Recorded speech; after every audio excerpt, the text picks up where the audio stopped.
अम्बे अम्बे जगदम्बा अविलंबा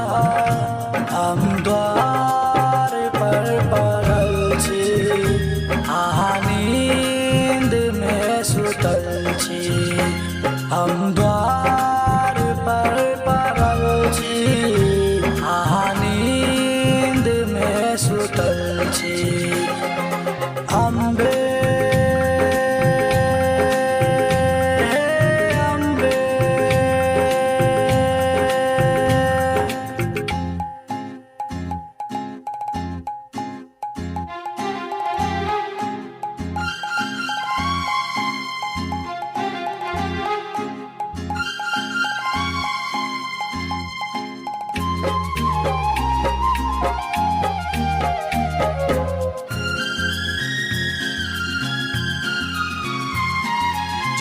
जहाँ नहीं सुनबै दुखड़ा हमर के सुनतै हे जननी माँ भवानी हम सौंप देलु जीवन हम दुखिया पापी अज्ञानी पूजा पाठ हम कुछ नहीं जानी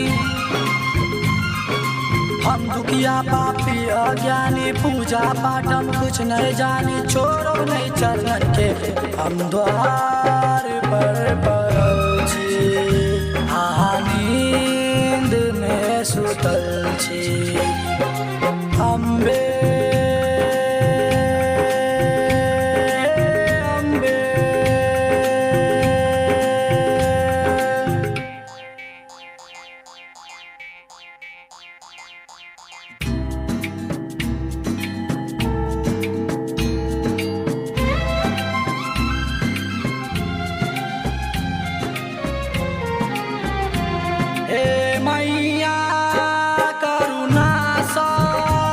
एक बेर ताकुए मर सेवक छी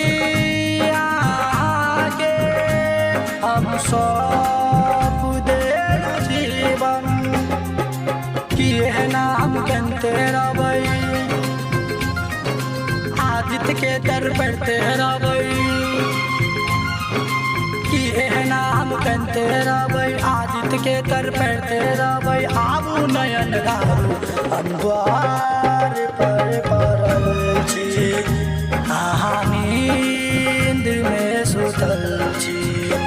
हम द्वार पर पड़ल छी नींद में सुतल छी अम्बे